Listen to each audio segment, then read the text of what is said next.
What the heck is Formula One? Pole position, strategy, yachts and parties, safety car, Ferrari. beautiful corners. Oh, right, okay. There's a car in front of you. Try and overtake it. Oh, I hate you so much. Hello, you fools. Welcome back to another Formula Fools podcast. I am David, your self-appointed expert, and with me is Skin. Hello. The local fool on the pod. Oh, yeah. How are you going, Skin? Going all right. You've been sick? I have been sick, but I'm getting better. Yeah. So that's better. Yeah. You also ran a half marathon Yeah. at the weekend. Yeah. Is that why you're sick, or? Potentially. Yeah. I think everyone around me has just been sick recently. I think Lee was sick over the weekend, and then Eloise had it for a couple of days as well, so I was just going to get it at some point. So. Yeah. You ran a full marathon? I was going to wait for you. There was going to be radio silence until you said it, but yeah, I did run a full marathon. The medal's behind me. Well, you say ran. Yeah, okay. I hobbled. I ran 30 Ks and then hobbled the last 12, 13. Right, that happens to the best of them. Yeah, and by best of them, you mean the people that don't train. Yes. Yeah. That's exactly who it happens to, which was me in my first marathon. So. Yeah. And also why you dropped out of the full marathon this year. Sorry, that would have been me this year had I not sort of learnt my lesson and dropped out and only done the half, which is a wonderful decision. Really, really good decision. Go Skin. Because I felt great for 21Ks, but so sure that I would not have felt great for the second 21Ks. Genuinely, it was the 23rd K when I started to feel doors. I was like, fuck it. Skin had the right idea here doing the half. Yeah, it'll get you. And we'd done a similar amount of training, so I don't know why you didn't join me. But anyway. I was so convinced that my residual fitness was still there from 8 months ago. Yeah, it wasn't. No, it doesn't happen like that. No. From pit lane antics to racing riddles, we're here to make you laugh and question your sanity. Sit back, buckle up. It's time for Formula Fools. We're going to go straight into Ryan's hot lap recap because we've got a lot to talk about on this pod. I feel like it's going to be a long one, so let's get into it. The race is over.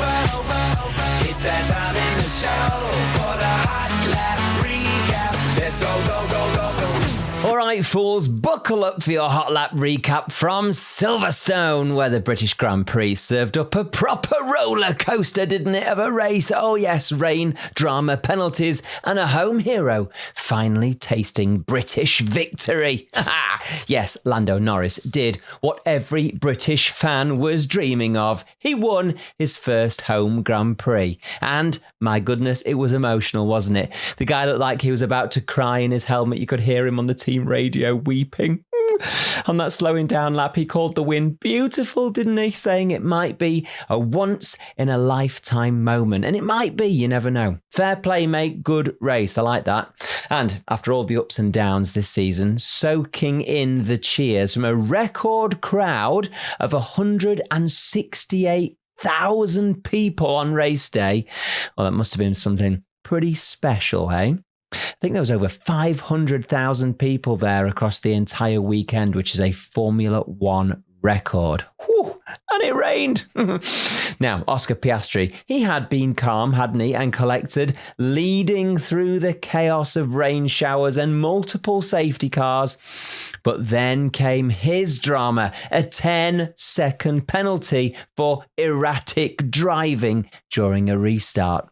Basically, the stewards reckoned that he braked too unpredictably on the Hanger Straight, endangering the others, Verstappen included, who had to take some avoiding positions on the track. Now, Piastri, I don't know what you think about this one, guys. You need to discuss it. I mean, to me, rightly annoyed. Maybe. I did see Max sort of putting on the brakes quite hard in one of the earlier restarts. But then it was raining more heavily this time, and Max did have to sort of make avoiding actions to not run into the back of him. But Piastri, he kept his lips zipped, didn't he? Knowing the new rules about moaning about officials, can't say anything anymore. But that penalty handed the lead to Norris during those final pit stops, and it tightened the championship gap to just 8 points as a result. Come on, the title fight. Oh, it's getting really spicy now. Just 8 points. Max Verstappen, though, he started really strong, didn't he? Leading early and fending off Piastri's challengers from the get-go, but those wet conditions and those tricky restarts got the better of him in the end. He just didn't look composed, did he? He spun right before the final restart, blaming cold tyres rather than that distraction of having to dodge out of the way of Piastri, but it dropped him down to 10th. Now, I will say, he is an excellent driver, isn't he? You know, from dropping back down to 10th after all of that and his tyres and his car just not working with that downforce setting in the rain, he managed to get himself back to 5th by the finish. But now he's 69 points away. There's 69 points separating him from Piastri. His championship hopes are looking slimmer than they've ever been so far this season. This one, though, I mean, the next point, I'm just going to say it. Nico Hülkenberg. He finally got his first podium, didn't he? After 239 races. I love that. That's a new record for patience and persistence. He started 19th and he made all of the right calls. He kept Lewis Hamilton's Ferrari at bay in the closing laps and celebrated a very, very, very well-deserved 3rd place. And the crowd loved it, and so did we. I mean, come on, guys. If he's not your driver of the day, then we're doing something wrong. The race, though, was peppered with 3 safety cars, triggered by incidents like Gabriel Bortoletto's crash, a collision between Isaac Hadjar and Kimi Antonelli, and the spray in Cops. If you saw the replay, I mean, show it skin again. Because he just appears out of nowhere, doesn't he? There's nothing you can do when the rain is that hard. And each restart managed to shuffle the deck and kept the drivers massively on their toes. Like to point out as well that 5 of the 6 rookie drivers all crashed out or didn't finish the race. So it just goes to show you experience counts when you're driving in the rain. Now, Piastri, he tried to build a gap after the last restart, but Norris was relentless, managing to close that gap down to 2 seconds. Before then, Piastri had to serve that 10-second penalty. A few other points to mention. Lance Stroll briefly managed to get up to 3rd, but faded to 7th after being overtaken by Hülkenberg and then Hamilton. Pierre Gasly finished 6th after losing some ground late on, but holding off the charging Dutchman. And I think that was his best finish of the season. Alex Albon scored points in 8th for Williams, showing some fight despite the team's newly found struggles. And Fernando Alonso recovered from early strategy sort of blunders and a premature switch to slicks to end up finishing 9th. George Russell, he rounded out the top 10, didn't he? Also benefiting from early slick tyre changes at the end of the race, even though he struggled at the start. So, what's next? The teams now get a 3-week breather before the Belgian Grand Prix at Spa-Francorchamps, which will feature as a sprint race this year for the first time from July 25th to the 27th. There's plenty of time for the drivers to reflect, to regroup and prepare for the next chapter in what is becoming a very thrilling season. There you go. That's your recap. I'm Ryan, reminding you that in F1, as in life, sometimes playing in the rain makes the best memories. And sometimes you just get cold and wet and wish you hadn't bothered in the first place. Bye.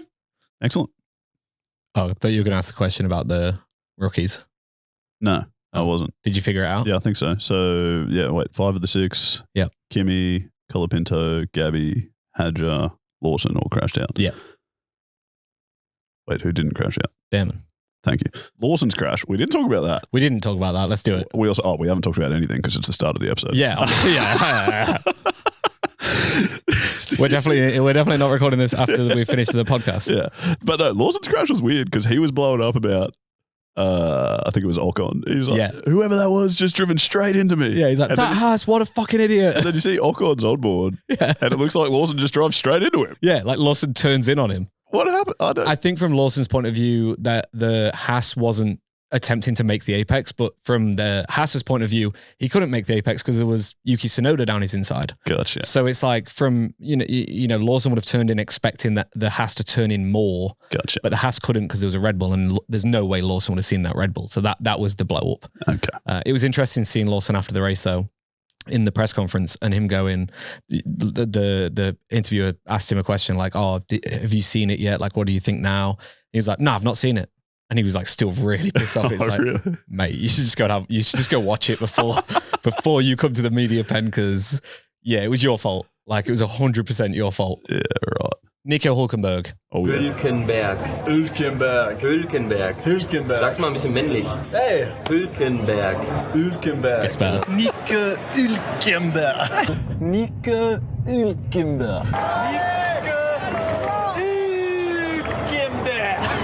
What the fuck am I listening to? What just happened? Have you never heard, you've never seen them clips of Danny Rick like saying his name over and over again? No. It's some of the best gear.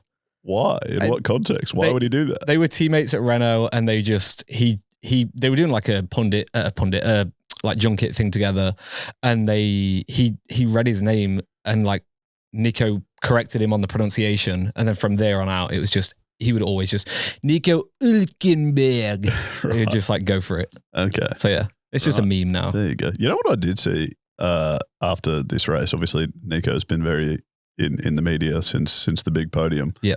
An old video of him and I think Kevin Magnussen when they were teammates. Yeah. And Kevin's given an interview or something, and Hulk just comes up and says, like, you're the least sporting driver on the grid in the middle of his interview. And K-Mag's like, suck my balls. Yeah. What is that? They're not even teammates. That was, so K-Mag was, I think, Haas, and Hülkenberg was in like the Force India or something like that, or Racing Point or whatever it was.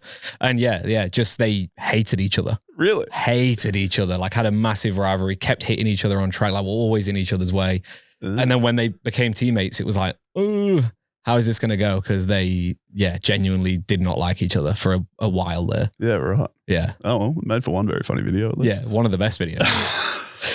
So yeah, if you have not heard or seen the race, then you live under a rock. Nico Hülkenberg got his first podium in 239. It was his 239th race when he secured it. Mm-hmm. That is a crazy amount of time to go. That's almost worse than you waiting 9 years to drop the knee. Or however long it was, 8 years to drop the knee. Yeah. Yeah. Yeah, I'd say it is worse. I mean, my now wife and I got together at school. Yeah, you need to be dropping the knee faster than that. We'd been with her for 8 years. I'd been with her for 8 years before I was 25.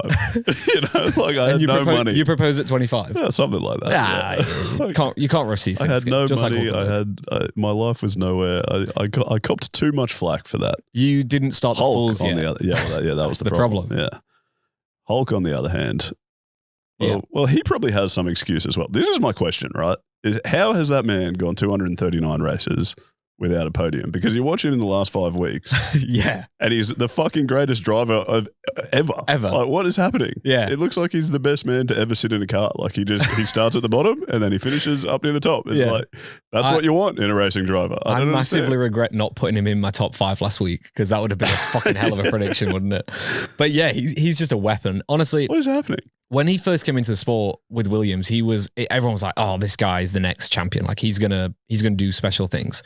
And then just never lived up to that hype. And he was like the most overhyped. He was like Kimi right now going into the Mercedes. It's like people are saying he's going to be a world champion. People are saying he's got all this greatness and blah, blah. Just similar to Schumacher, and like K-Mag was the same when he went into McLaren.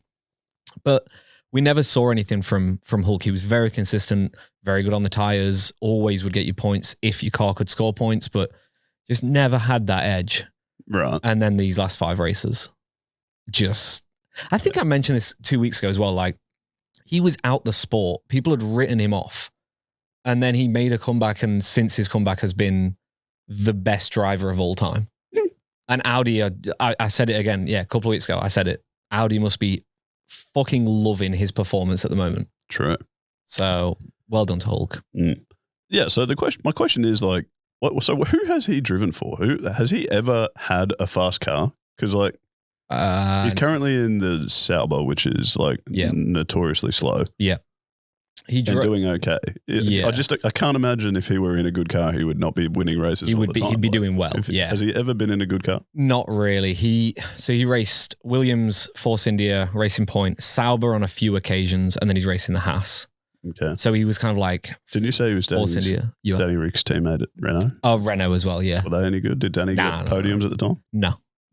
That was when like Danny Rick left Red Bull, and everyone was like, why is he going to Red Bull? And he was like, oh, Red Bull are going to be great. It was him and Hulk as teammates. Why is he going to Renault?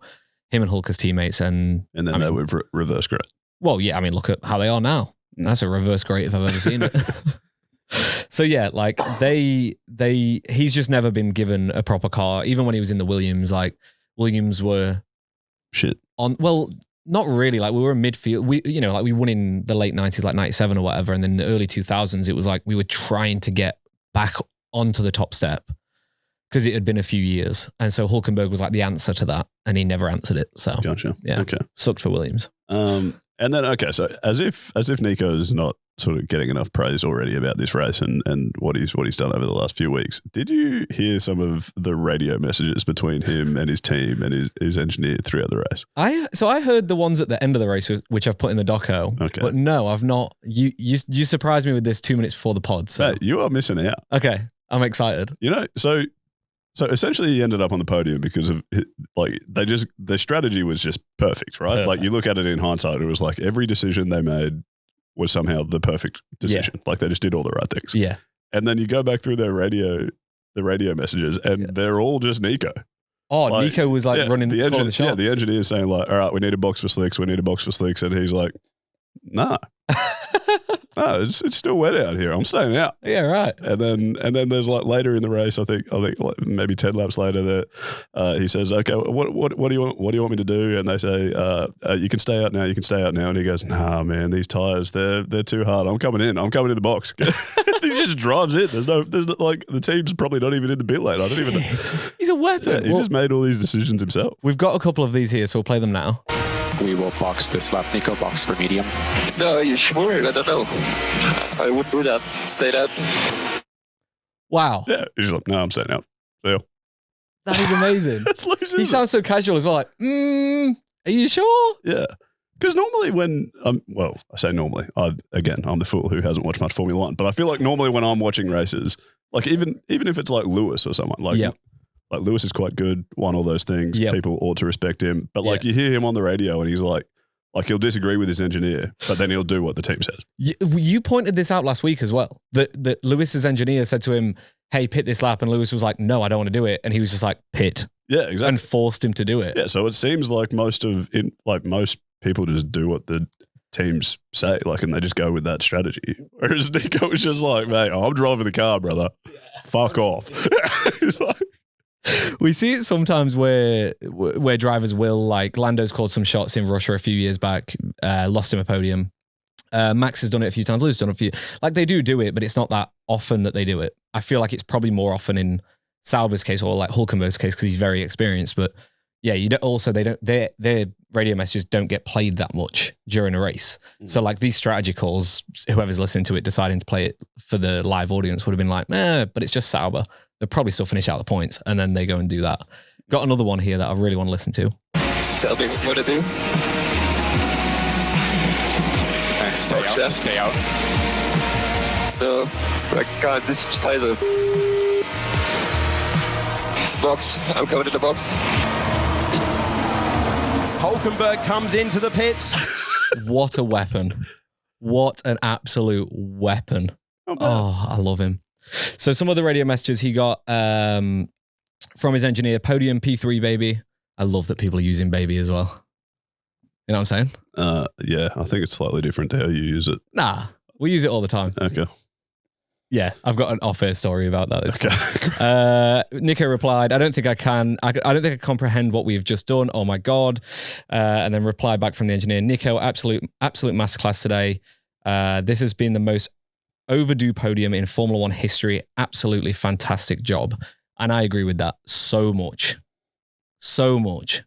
Apart from the Williams one. Obviously, when Williams get their next podium, then, that's the most overdue podium in F1 history. Wrong. Not wrong. Anyway, we spoke about the last 5 races. I've only got the last 4. I've got 4 highlight, like big standout ones for this season. Australian GP, he started P17, finished P7, gained 10 places. Mm-hmm. Spanish GP, started P15, finished P5, another 10 places. Austrian GP, started P20, finished P9, so that's 11 places. And then this one started P19, finished P3. So that is 16 places. Cool. Quick math from Disc as well. Well done. Yeah. So yeah, he's just a weapon. And Audi are going to win the Constructors' Championship next year with him. He's going to win the Drivers' Championship. Sure. All right, very good. Well, the other big talking point from the race, I feel, was the Oscar Piastri saga. Yes. What did you make of that disc? The penalty? Sure. Okay. You know what? I'm actually so glad you've been sick because we haven't had a chance to talk about it. So this is the first time we're actually talking about it. True. I agree that he should have been given a penalty because I think the braking was erratic. He slowed down by something like 120 kilometers or maybe even more. I think it was 166. Oh, holy shit. Okay, so it's quite a lot. Yeah, that's a lot of kilometers. Like that's stupid. And he shouldn't have done that.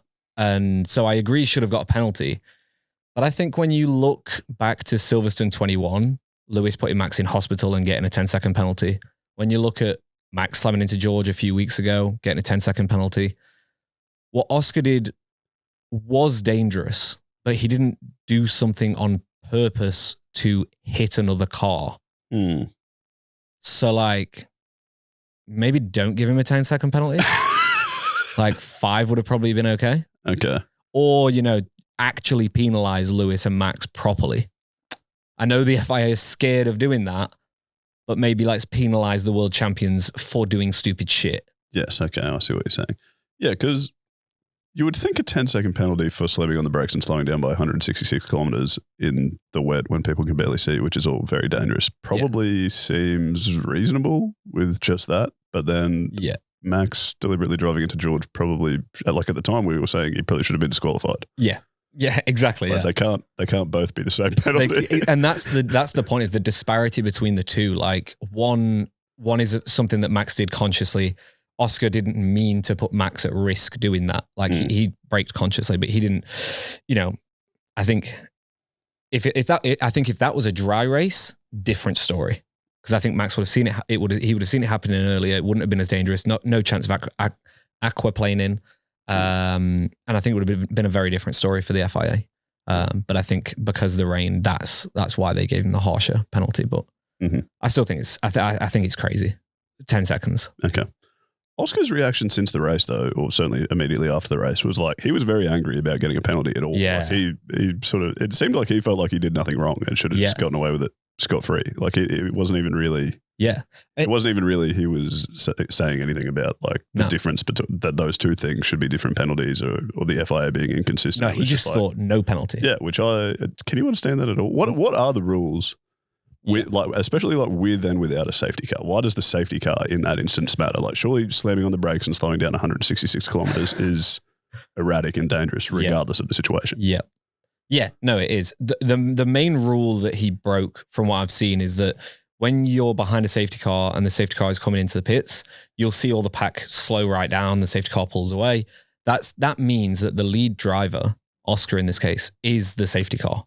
He manages the speed, he manages when they go, and his main job is to let the safety car get far enough ahead, then hit the gas so that he's not going to catch the safety car up before the safety car's in the pits, so he can try and have like the fastest getaway.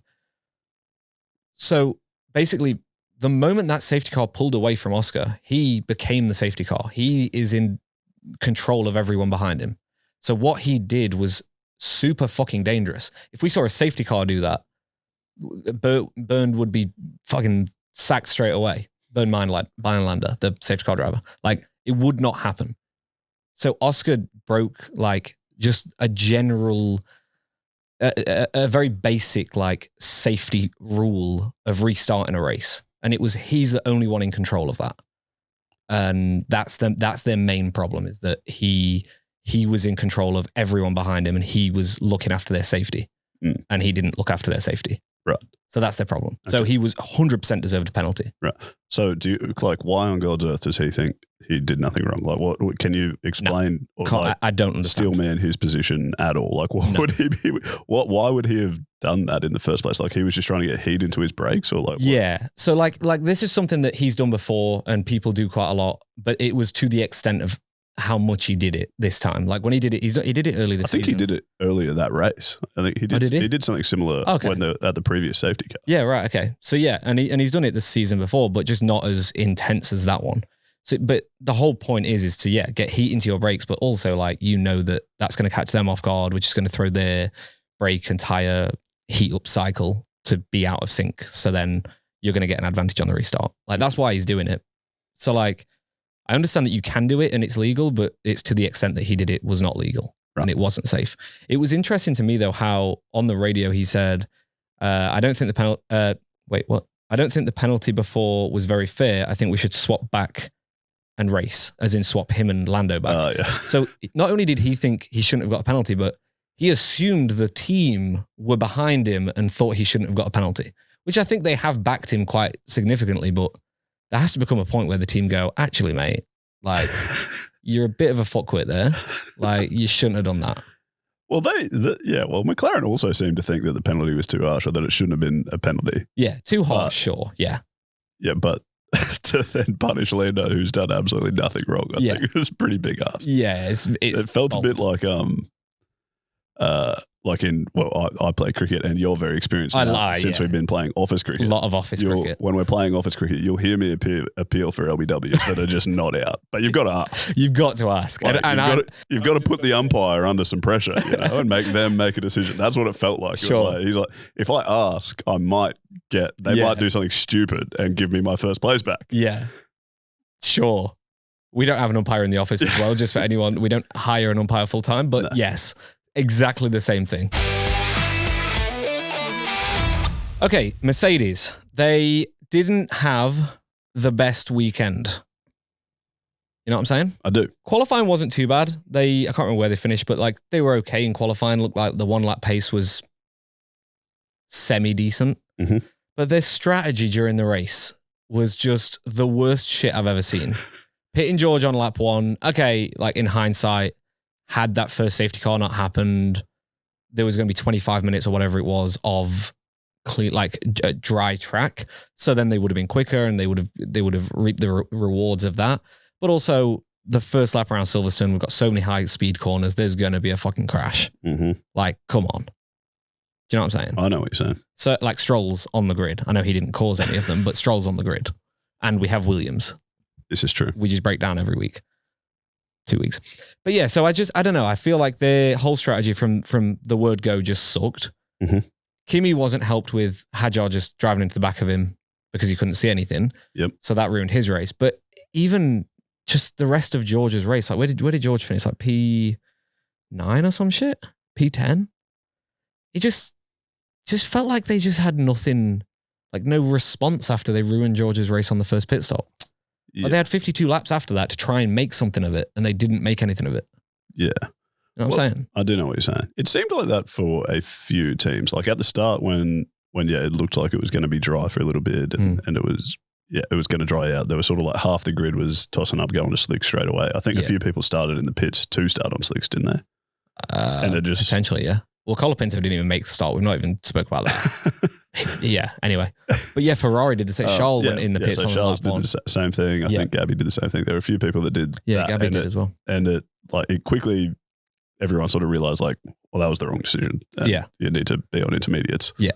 And they just kind of couldn't really do anything about it at that point. It was sort of too late, wasn't it? No, but we then had like another 2 safety cars and they just didn't capitalize on it. Right. Like, I don't know. I feel like Ferrari and Mercedes both kind of just shit the bed. Like Lewis clawed his way back up to P4, but just their strategy just swarmed. Okay. Like they just didn't, I don't know. Like I'm so happy Hulk got a podium, but it's fucking embarrassing for Red Bull, Mercedes and Ferrari that Hulk got a podium. Like Hülkenberg was better than 3 of the top teams. Yeah. And like, he got lucky on strategy, but like Lewis was P4, like 3 seconds behind him at the end. Like, it's not like he was 25 seconds ahead because of the crazy rain and whatever else. Like, he was 3 seconds ahead and Lewis couldn't catch him. It's very embarrassing for them teams. Yeah, okay. I see what you're saying. And then you mentioned Hadjar driving into the back of Kimi. Yep. How did that not happen more? You see some of the onboards where you're watching them go around when it's obviously soaking wet. There's so much water coming off the back of the cars. And then you look at the onboard camera and you're like, can't see anything. Yeah. They literally cannot see a thing. Like if that's their view from their eyeballs is similar to the one, the fucking camera on top of their head, which I imagine is pretty similar. Yeah, it's quite close. How are they driving at 300 kilometers an hour or there or thereabouts and you just can't see? I don't know. How do they not all crash into each other? No clue. And the problem with the Hadjar one was that I think Hadjar thought there was only one car going into that corner.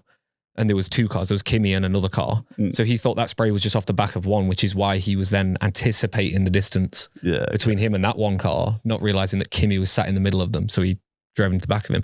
But yeah, I'm surprised we don't see that more, especially during the Silverstone race we just had, because it was wild. And yeah, it was kind of fun though, wasn't it? I mean, it was cool to watch. Like the radio messages from really both. entertaining race. Yeah, but the radio messages from both as well were like, Hadjar was like, I didn't fucking see him. And Kimi was just like, what the hell? And then after the race, he's just like, yeah, like no one's fault. Like, you know, just shit happens. But very interesting. Anyway, Ferrari. Hamilton actually looked very like, I've slated Hamilton. As you all know, I'm not his biggest fan. I've slated him a lot in the past. I think he had a very good race. He made some very good overtaking moves, especially into that corner. Abbey, maybe. Yeah, one of the ones at Silverstone, yeah. One of them ones at Silverstone, yeah. He made some very good moves around, slower cars, but in them conditions, it neutralizes it a little bit more and it's a little bit more difficult and blah, blah. I just thought overall he looked a lot better than Charles in the Ranger in this race. I mean, yeah. Go on. Yes. Because you've put something in for Charles. I'm glad you mentioned that. Charles has had a tough day. So I'm pretty sure he fell for that trick of starting in the pits to get on slicks and then just didn't fucking fix anything after that. And then I think he's fallen for the trick of going onto slicks too early at the back end of the race as well. So that poor man, Michael Dublé. That poor man just could not stay on the track. Yeah. And someone's done this sketch of Silverstone from Charles's perspective, and it's just got like fucking loop-de-loops all around everywhere, like where he's just gone off the track, had to do a loop to get back on, cutting across grass, and just not the track. It's like Maggots and Beckett's corner, and it's just like how it's supposed to weave like that. It's just a straight line through all of it. Like he's gone straight over the grass. Oh, he had a shocker. He has an had absolute a tough shocker day, of a day. Charles. Yeah. Oh, well, can't win them all. You actually can't win them all, especially when you're going over grass like that. You know who else can't win them all? Max Verstappen. True. Do we also talk about the Christian Horner stuff? I guess we do. Yeah, sure. Yeah. Well, he's been sacked. Yeah. Seen a bit, that. Christian. Yeah. So what's he going to do? I don't know, but let's talk about Max, then we'll talk about Christian. Okay. All right, yeah. You know what I'm saying? Yep. Keep We'll things in. cut all of that as well. I mean, we'll probably keep all that in, but we'll cut all of that.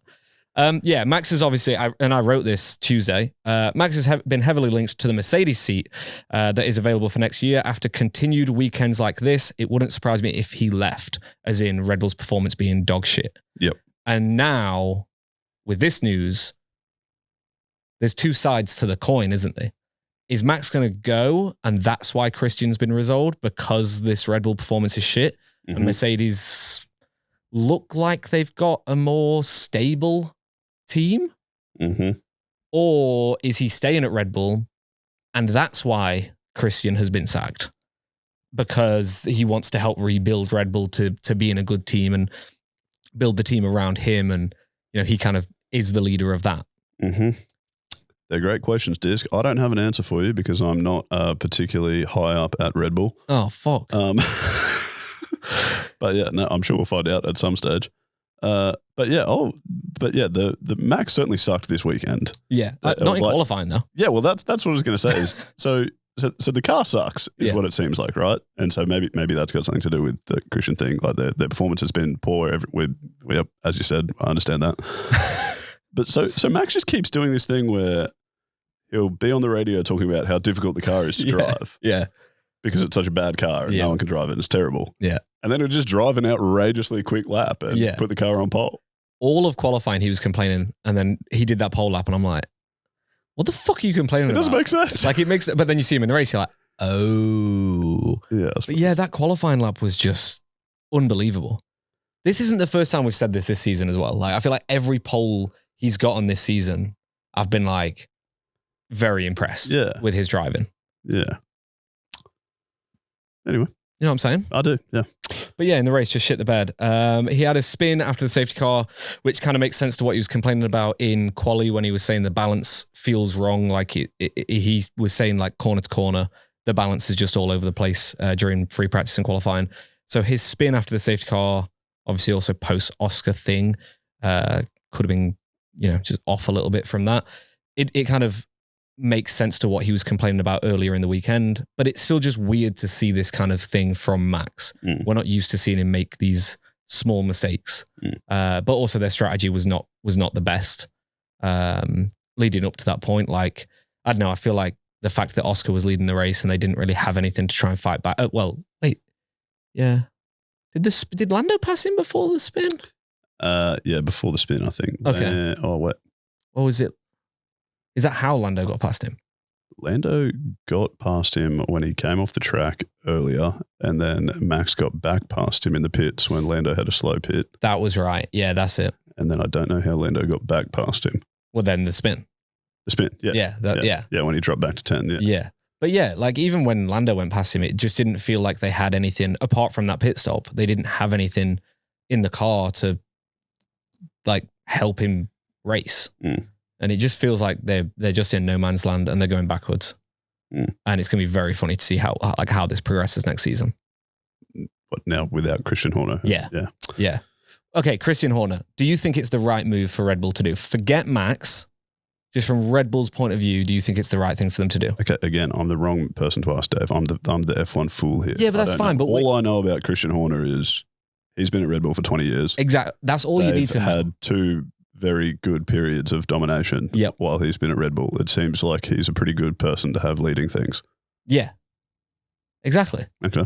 I agree. I think it's a stupid thing for them to get rid of him. All right. Like, if it's Max that's forcing this, whichever way, like either Max is going to stay or Max is going to go, I think it's ridiculous that they're getting rid of someone that's been there for 20 years and knows how to manage a team. And they're promoting someone, from within, but they're promoting someone who has only been in the Red Bull family for a year and a half. Like,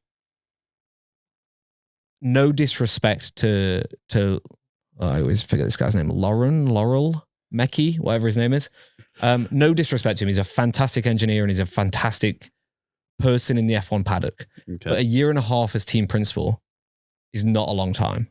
I do see what you're saying. What are you laughing at? There's something funny about saying no disrespect to this person whose name I can't remember. Yeah. A little bit disrespectful. No, I know his name. I just never know how to pronounce the Laurel or Lauren. I don't know what his first name, how you pronounce it. Okay. But yeah, I just, I don't know. It feels weird. It feels yucky. It feels weird. And if I would piss myself even harder for Red Bull if Mercedes signed Max and then they've sacked Christian. Yeah. But that could be the reason, right? Like, it could be that. Because they've lost the best driver on the grid. Yeah. Christian's been in charge of the team that's lost the best driver on the grid. So, yeah, but Christian's not in charge of the drivers. That's Helmut's job. Okay. So, like, surely Helmut should be convincing Max to stay. Okay, like, also Christian should be, like, building a car that's better. But, yeah, I don't know. Like, surely we're going to see Helmut rack off soon. You know who Helmut is? No. Okay, good. Is on top of Max's head, is he? Good. Thank you. Yeah, no, but he's a massive helmet. Okay. If you know what I'm saying. I get you. Okay. Right, we're going to move on. I don't know if you saw this skin in the document. Me and ChatGPT had a little chat this week and we changed it from driver of the day and biggest letdown or whatever it is to hero of the day and fool of the day. Wow. See what we did there? You are just making big strides. I know. Me and ChatGPT, that took us all day yesterday. It didn't. It was 2 minutes. Okay. That is a huge improvement. Yeah, I know. So my hero of the day, just like yours, I'm going to assume. Yeah. Nico Hülkenberg. Yep.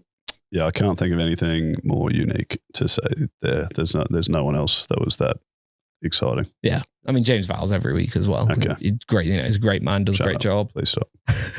Yeah, no, Nico, that was sick. Yeah, legend. And then fool of the day. I've gone with Oscar Piastri. Okay. See, that's fair. But here, I think there's a bit more room for uniqueness in the fool of the day because a lot of people sucked. Yes. There's a lot of suckers. A lot of people didn't finish the race. Yeah. A lot of people finished the race with the wrong strategy and drove around doing loopy-loops all over the place. There were a lot of people who looked foolish on the day. That's true. And I think the most foolish, or maybe not the most foolish, but the one that felt particularly foolish to me was Stroll. I was getting very excited about finally seeing Stroll have a good race. He was sitting in P3 for a long time. He was sitting in P4 for a long time. I'm thinking, this man is going to finish fourth. And look at him driving in the wet. He is doing it. Yeah. He's so good. I'm finally going to see this man have a good race. He's sitting fourth with like 2 laps to go. The commentator's going into this speech about how good Lance has been today. P4, what a man. Yep. The other commentator says, don't count your chickens before they've hatched, mate. Yeah. 3 seconds later, P7. Yeah, literally. What happened? Literally. Did you hear his radio message as well? No. He was like, this is the worst fucking car I've ever driven in my life. He was like, genuinely, I hate this car so much. What? And that just happened in the last 2 laps. It was fine. God knows. 48 laps before that. God knows. But yeah, that was one of the biggest deck chairs I've ever seen in my life. Yeah, he was right there. Come on. Yeah, that's very true, actually. I said Oscar because I think this could be a championship defining moment. If Oscar loses by 5 points, then this was the race he lost it. But Yeah, okay. yeah, I think Stroll, yeah, he's a fool. Yeah. Anyway. Anyway. Next up, we have got the Belgian Grand Prix, my favorite track. We're racing around Spa. It's a beautiful circuit. If you're in Australia, wake up and watch it because you will not want to miss it. And you'll not want to miss it. I mean, we never really have that many overtakes. It's usually boring. You might fall asleep, but it's a beautiful looking track. So I've listed 3 things for you to look out for at the race next weekend. It is a sprint, not next weekend, the weekend after. It's a sprint weekend again. So we've got obviously 2 races to look out for. I did note Nico Hülkenberg, sprint weekend. Can he go for the Michael Bublé, back-to-back podiums, fucking send it in the sprint race, and then just rack off the Grand Prix? Like if you crash and burn the car, who cares? Go for it in the sprint. Why? Why not? He goes 239 races without a podium and then back-to-back podiums. Sprints don't count. I don't care. But it's Nico Hülkenberg. It always counts. Like if Williams got one, it'd count. It wouldn't. I suppose. It wouldn't. But it kind of would. You know what I'm saying? Yeah, same. Anyway, the Kemmel Straight as well, after Radion El Rouge, whatever it is, the straight after El Rouge. You want to look out for that one. It's always a good DRS slipstreaming zone, and then we go into a deep braking zone for turn 4 or 5 or whichever one it is. So keep an eye out for that. That's pretty much going to be your only spot on this track for overtakes. The rest of the track is very high speed. Sorry, did you just say Camel Straight? Kemmel? Camel. Kemmel. Oh, right, okay. Yeah, no, not Camel. I was going to say, why would you name it Straight after something notoriously bumpy? No, Kemmel Straight. Kemmel. All right. See what I did? I see. Yeah. And speaking of the parts where you can't overtake, it's a very high downforce track. So there's a lot of like fast and slow bits. There's a lot of corners that are quite tight. So expect to see just people running different setups. We weirdly saw it in Silverstone. Like we saw Red Bull and I think the Ferrari running a skinnier rear wing, which apparently is why Red Bull like shit the bed in the rain, is because their rear wing was too skinny, so they didn't have enough downforce for the wet conditions. I expect we might see something similar at Spa. I don't know if it's going to rain, but setup wise and rear wing, like downforce package wise, I think we could see some differences. Mm-hmm. Also, people tend to bring upgrades to Spa. It's usually the one after the summer break. It's before the summer break now, but we've got 2 weeks in between, so expect some upgrades in Spa potentially. Okay. For maybe like a Haas, Sauber, Williams, Alpine, like them kind of teams, like expect some upgrades. You know what I'm saying? I do.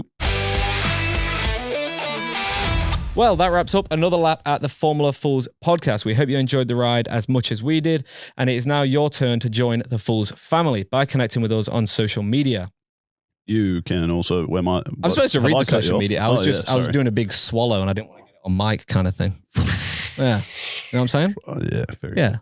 So Facebook is at Formula Fools. Instagram, YouTube, and TikTok is Formula_Fools. Go skin. Wonderful. You can also leave us a rating and review wherever you're listening, Apple, Spotify, things like that. That would help out a great deal. Thank you very much. I think I said last week we were going to read a rating or review, and I didn't prep one. So go disc. Oh, mate. Yeah, we'll get to it next week. We've been flat out. Yeah, genuinely. We've been like Lando Norris winning the race at Silverstone, flat out. Exactly. Yeah. Thank you for joining us at Formula Fools, where every turn is a chance for a good laugh. We'll see you next time.